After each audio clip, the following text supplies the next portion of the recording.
All right, welcome back to Cyber Unfiltered. Today is a very special day. I'm in the office. That's what's special. Like Matt's here. Yeah, exactly. Matt's here and he's in the office. Doesn't happen very often, right? So, boy, do we got a lot going on. We have TELUS, a Canadian company that got a petabyte worth of information stolen, allegedly.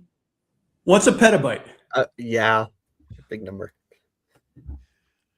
How do I? So if I say 1,000 gigabytes. So when two hard drives love each other very, very much, you get more storage space. A lot more. It's a lot of data. Actually, it's funny. How many petabytes is a gigabyte? Oh yeah, it's yeah, it's a lot. So let's just go with that. Yeah. We're going back to grade school and exponentials on that one. It's 1,000,000 gigabytes. Yeah, a million. Yeah. Most people's laptops don't even have a terabyte, right? So let's just do a terabyte calculation. It's 1,000 terabytes. So it'd be like having a laptop. It'd be like having 1,000 laptops with 1 terabyte storage, all full. Fair? A lot of data. Yeah, that's a lot. So TELUS, they do some business process outsourcing. Why do they have a petabyte worth of data? Who knows? But shiny hunters who have been just breaking into everything lately apparently got into their Google cloud platform. And they got the information allegedly from the SalesLoft drift breach, which was all about Salesforce data because they got 760 companies worth data out of Salesforce. So they just started looking at that data and just decided that, hey, look, somehow they had credentials that got into the Google platform. So there's that. But what would we even call that? Is that moving laterally? I mean, it's like breaking into a house with other keys. It's called live off the cloud. It's mining the data. Mining the data. No, it's called living off the cloud. It's where it's like a technique where attackers so that is a legitimate built-in cloud services and APIs. Term. Yeah. Okay. Yeah. That's how I would describe it. It's kind of iffy though. Off the land. Well, typically, yeah, which would be local, but living off the cloud typically involves like using APIs, tools. You get in one other built-in cloud services. Yeah, this they may. I don't know if they. I think they may just found the credentials in Salesforce stored. So, whatever. Choices were made, not good ones, but choices were made. Poor cyber hygiene practices were performed. Yeah. Again, we just got done with the Winter Shield stuff, the Operation Winter Shield stuff from the FBI, and then you see this stuff where somebody gets a petabyte stolen because they apparently stored credentials. I believe we said don't do that. So they did that. To be fair, I didn't specifically say don't put your credentials in Salesforce for Google Cloud Platform. Right. It was implied. But that is a big piece of news. But a lot of people, because it's in Canada, you should have. Yeah, that's fair. But the fact that it's in Canada, do people care? Maybe. But I will say this: other victims from that Salesforce issue were Google. I think Cisco had something with it. Match Group, which is like Match.com, and our favorite website that is a hub that we can't talk about, apparently was tied up in that too. So yeah, go with that. They're gonna reconcile logins between Hub and Match. I don't know. I guess if your date goes well on Match, you may end up in a Hub. All right, let's move on. You can laugh at that. That's funny. All right, let's move on. So, unfortunately, we're engaged in a war right now, right? We're engaged with Iran. I'm sorry, it's not a war because it wasn't declared by Congress, but it is a war. I'm not sure what it is. It's an excursion in the Middle East that involves Iran. However you feel about that, fight. Yeah. Okay, I'm back. And he's back. He missed our excursion. Bob made an excursion. Where'd you go? I don't know. The internet just went blip and everything got quiet, and then you came back. You have the most inconsistent fiber I've ever seen in my life. Yeah, I know. But we're in this excursion in Iran, and what that has led to, and from the stuff that we've seen and we've been briefed on, is obviously increased cyber attacks, and it's a big deal. It's a big deal that we haven't talked about yet. Operation Winter Shield from the FBI was focused more on the Chinese threat, but now there's an Iranian threat, and Iranian has sponsored nation-state actors for a long time. So I want to just kind of talk about 5 things that you can do or you should do right now, and then we'll talk about a company who didn't do that. And it's not a good outcome for that. So, number 1, you need to harden your identity and email. The stuff we talked about with Operation Winter Shield, with making sure that we have phishing resistant MFA for email, super important right now. Go back and watch that if you can. Go look at the PDF for Operation Winter Shield. It's something that needs to get done right now. If you could possibly reduce your attack surface by putting other restrictions in place, like maybe people can only access email from the office, or they can only access email from like certain locations, it might be an option there as well. But please look at your email and make sure you lock it down. It's one of the preferred methods for gaining access to accounts that people shouldn't have access to. And I know we keep saying this over and over again, but we keep finding people who don't do it. So it's like, please just do that. If you're not monitoring your email, if you don't have a service that's monitoring email, like just looking at the logs, looking at your logins, highly suggest getting something like that. Matt has one. Bob has one. I have one. We all sell it. I'm not going to mention any names for like products or anything like that, but there's options out there. If you're not doing that now, please do that. And well, let's just be clear that Microsoft and Google aren't doing it for you. No. Primarily. Yeah. That's not because inside their terms and conditions, they tell you that you need to be, they say that's a you problem. That's what it comes. Yeah. They provide you with security. They provide you with security options. If you choose not to use them, that's a you problem. That's what Matt said. One of the things that we talked about, again, we talked about this during Operation Winter Shield, but we've made fun of this in the past. If you have stuff internal to your network that's facing the internet, that's open to the internet, that is a risk. Mm-hmm. Firewalls, admin portals for firewalls. If you're hosting a website on site, again, that's a risk. If you really want to go risky and you're the type of person that put all your money in Bitcoin when it was $130,000 because you thought that was a good idea, you probably have RDP published to the internet. Maybe don't do that. Just say it. That one you said explicitly, so no excuse. Yeah. So, you're crying a little bit. I mean, Bitcoin's coming back. The thing is, when you lose a little bit of money, there's a chance it could come back. When you just leave open RDP to the internet, there's a really good chance that it's going to be a very bad day, and you're going to be dealing with Iranian hackers or other types of hackers. So make sure that you reduce the number of things you have published to the internet, accessible from the internet. Make sure that you're patching aggressively. Make sure that whoever is doing your IT is make sure that they're handling that option. For our really favorite people out there, this goes to IT folk. It can go to managed IT providers. It can go to you as a owner if you're using a remote access tool to manage your devices. So remote monitoring management tool, an RMM. Screen Connect seems to be a very popular one that people like to use that leave open and then people get hacked from it. There are other multitude of other ones, but enforcing MFA on that, super important. Restricting your admin access, super important. Require, alerting when something new gets installed on your computers, kind of important. Things like that, if you don't have like a defined software catalog for your company, like what's a allowed piece of software in your network, and you're not monitoring for that, it's something to think about. Because a lot of these attackers, they would just install these tools. Install things. That's, to be clear, no one should be able to install anything that's not on that list. It should be a no. Right. No. Now, if you have a policy and you're monitoring that, and there's an exception to that policy, that's fine. But you document what the exception is and why. I'll give you an example.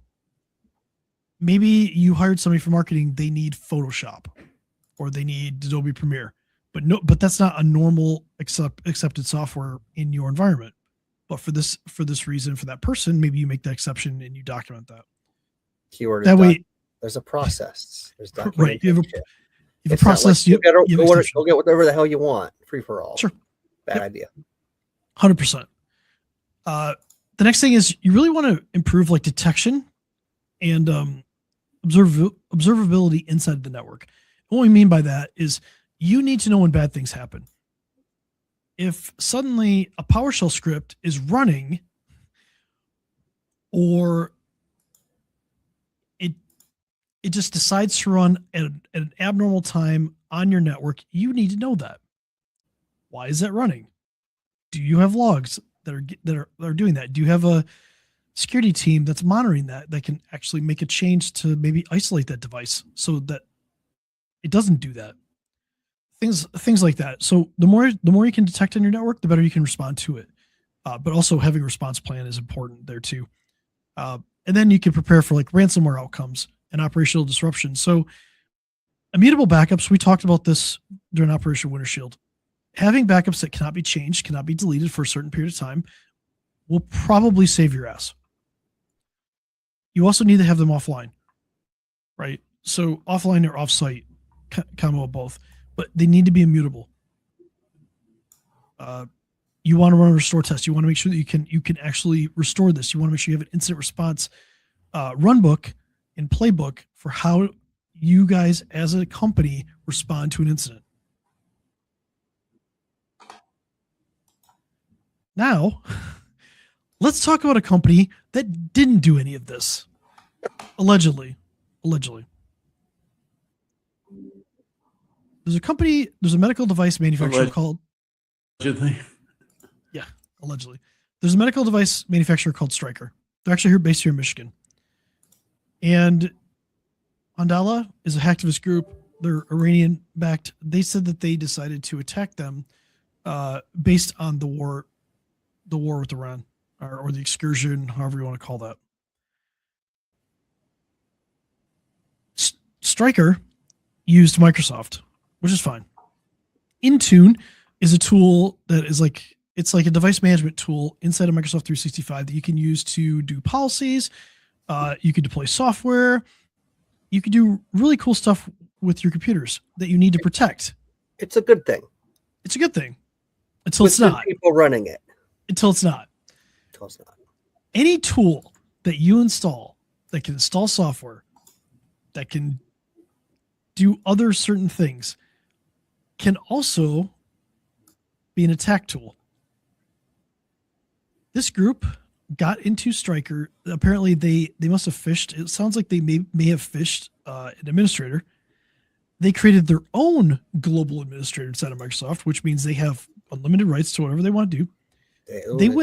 They went into Intune, and they wiped 200,000 devices in 61 countries. That was nice of them. Now, for the record, it used to be really difficult to remote wipe devices, and people used to pay a lot of money for that. So what a bargain. I guess they didn't want their devices wiped. I'm sure all their data was BitLockered too. So not only it was encrypted. So if a laptop got stolen, it was, probably not going to get access. But they remote wiped all the devices, including personal cell phones. And this is where it gets interesting. Ooh. The problem with it is if you have a physical SIM card and somebody remote wipes your device, you could just restore it, right? Well, apparently that remote wipe took out eSIMs. Oops. That's incredible. Yeah. So if you had an eSIM, you had to then somehow call your cell phone provider to restore the eSIM or issue a new one. How do you now? I don't know about you. I don't have a landline. So how, and I'm sure this is the majority of people, right? How do you call your cell phone provider when your cell phone doesn't work? Yeah. Talk about back in the dark ages. I was working with a think guy the other day that had a similar problem. He his cell phone died. He doesn't drive, and he needed to Uber somewhere. Oh, geez, can't even call it. Same problem. No home phone to call a cab. Yeah. Yeah.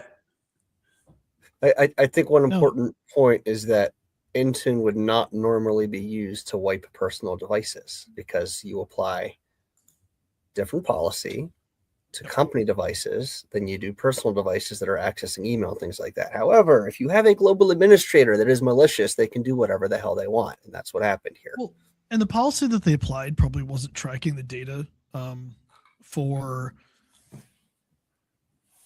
the personal devices. I mean, they could have been. It just depends on the policy. So, yeah, I mean, mobile device management like that, especially for phones, can pretty much read most of what's on the phone once you enroll it. Typically, if you're an honest company, the people will be signing through like an acceptable use policy. There'll probably be a mobile device policy, stuff like that you sign off on. And then you do that so you can access the resources. A lot of people don't want to carry two phones, which is perfectly fine. But to not protect, I mean, they clearly weren't using phishing resistant MFA. Let's be real. If an administrator sounds like they may have been, I mean, global administrators are not supposed to actually have email. So you can't get it phished, but clearly that wasn't the case. So there's other things inside of Stryker the more you read into this, the more questions you have about their practices internally. So could we be coming back to good cyber hygiene? Where maybe you're not, surfing and clicking links as a global administrator, inviting others. But everybody knows this, but it's like so many people just ignore it. And this isn't a small business problem. Look, Stryker's a large company, and they put out an 8K because they're a public company, and they basically admitted they got access into their Microsoft environment. They said it wasn't ransomware, so they didn't do ransomware. Now the company, the group that did it, they claims they stole 50 terabytes worth of information, which is 20 times less than what TELUS had stolen, but allegedly. It's quite a bit of information. Allegedly.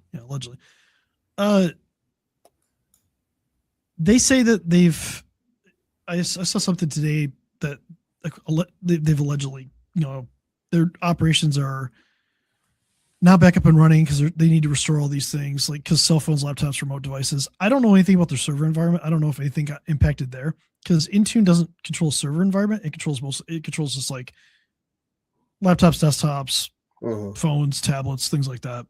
So, but when you got 56,000 employees, you have 200,000 devices. Like that, the amount of time it takes to restore that, especially when the stuff's remote, like you may not be able to. They may have had to send some of that stuff in. Well, if they're global admin and the tenant, there might be other issues there server-wise. Yeah, but not to get so. technical. I don't know who they engaged for cybersecurity incident response. I know Microsoft was one of them because I think they mentioned that, but I don't know who the other cyber. Because usually they bring in two. A lot of these companies bring in two when they have an issue like this because they want competing opinions basically. So yeah, good times. Oh, it looks like they might have brought in Palo Alto. So looks like Microsoft's detection and threat response team and then Palo Alto Unit 42. So yeah, be safe. There's probably going to be more attacks from Iranian people that are sympathetic to the Iranian people and the Iranian country in general. There's no telling who's going to be attacked next. I'm sure those attacks are ongoing and maybe we haven't heard about some of them yet either. Stryker was just a very large company, and with this with the breadth of this attack, like that is just so many devices. So be safe out there. Kind of follow through on Operation Water Shield that will protect you a little bit from some of the stuff. I think that goes back to that, but we have China to worry about. We have Iran to worry about. We still have Russia to worry about. We've had less of Russia to worry about since the war in Ukraine because they've been tied up with that. But with the way that the oil markets got opened up for Russia being allowed to sell oil again, that's going to pump a lot of money back into Russia. So realistically speaking, that could fuel their cyber attacks as well. Yeah. And the bottom line is wherever it comes from, American companies are a very keen target right now. We're always a keen. We're like the number one way. Always target, were, right? always will be.